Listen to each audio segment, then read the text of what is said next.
انہیں اغوا کیا جا رہا تھا، تو اس کے باوجود لوگوں نے خوف کے بت توڑ دیے۔ جناب باجوہ کو اصل میں پنجاب میں جو ضمنی الیکشن ہوئے اس میں نون لیگ کو نہیں، اس کے ساتھ ساتھ جناب باجوہ کو بھی شکست ہوئی 3/4 اکثریت سے، اور آج جناب باجوہ جیتی جاگتی عوامی سطح پر ایک عبرت کی مثال بن چکے ہیں۔ تو اس لیے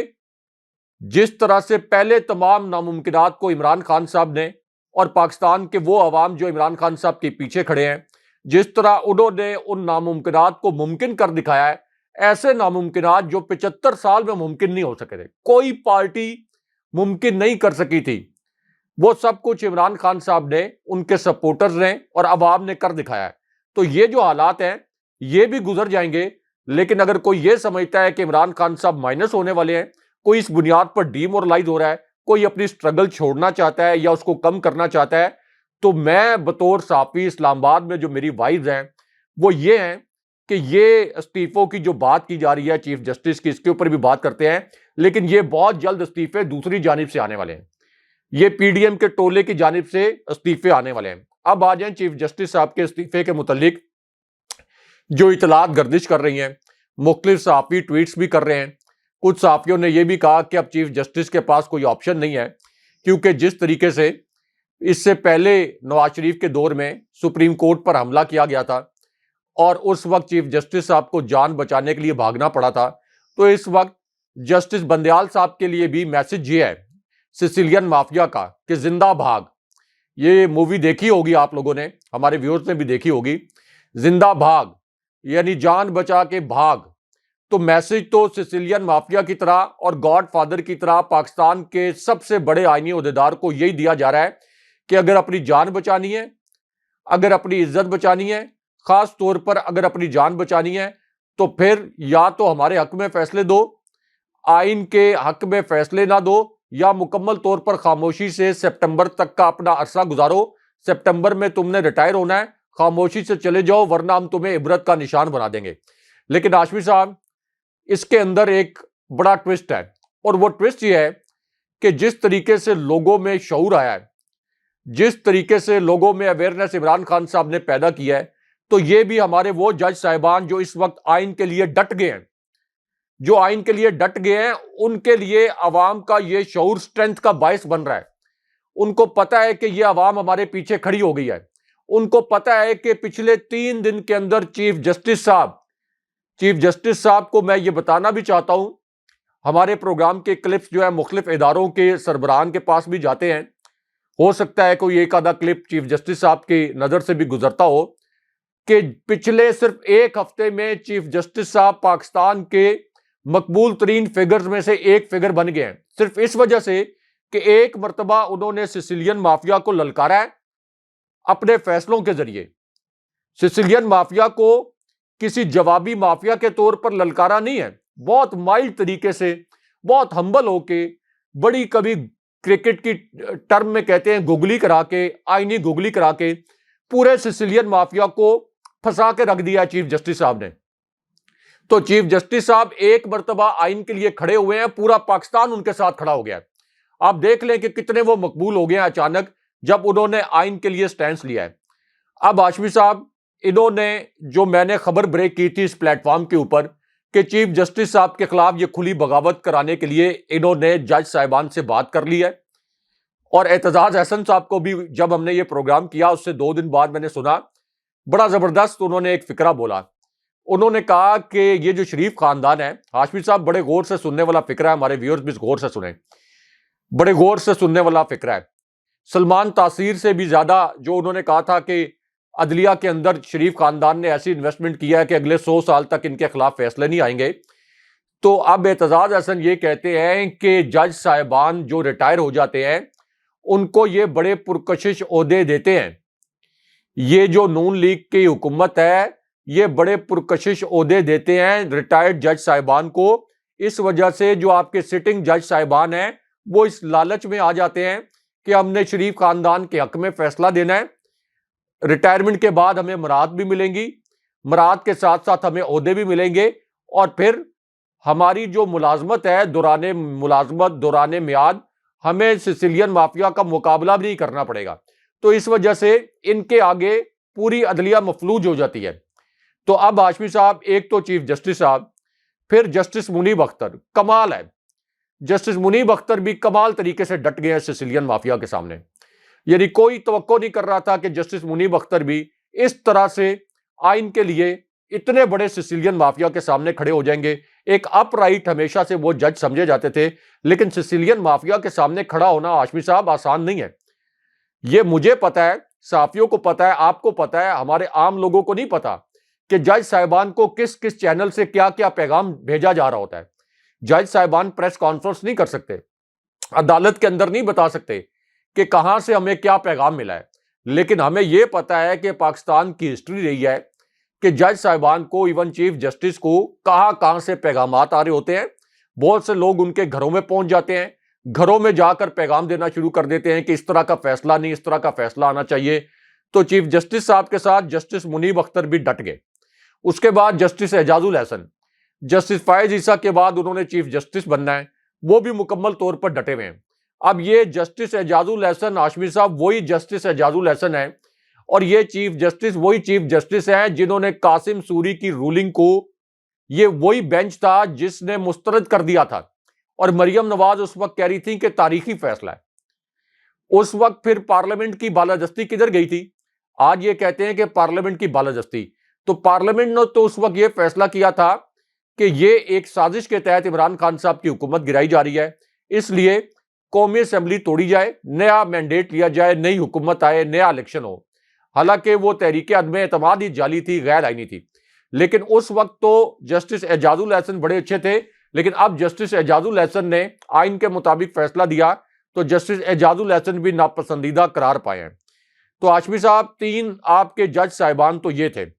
اس کے بعد یہ جو انہوں نے بینچ توڑوایا، اس سے پہلے بھی جسٹس منصور علی شاہ ہم نے دیکھا کہ جس طریقے سے دو جج صاحبان بینچ سے الگ ہوئے، اور پھر جسٹس جمال مندوخیل کے جس قسم کے ریمارکس آئے۔ تو آپ جسٹس امین الدین جس وقت بینچ سے الگ ہوئے تو انہوں نے تھوڑی جلدی میں مٹھائیاں کھا لیں۔ آپ کو پتا ہے نا، یہ نون لیگ جلدی میں مٹھائیاں کھا لیتے ہیں، رسگلے کھانے کی ان کو بڑی جلدی ہوتی ہے، یہ بڑے شوقین ہیں رسگلے کھانے کے، سری پائے کھانے کے، بریانیاں کھانے کے۔ تو اس طرح کے جب بھی کوئی فیصلے آتے ہیں یا کوئی ہیپننگ ہوتی ہے تو یہ بہت جلدی رسگلے کھا لیتے ہیں، بالکل اسی طرح جیسے نواز شریف کے معاملے میں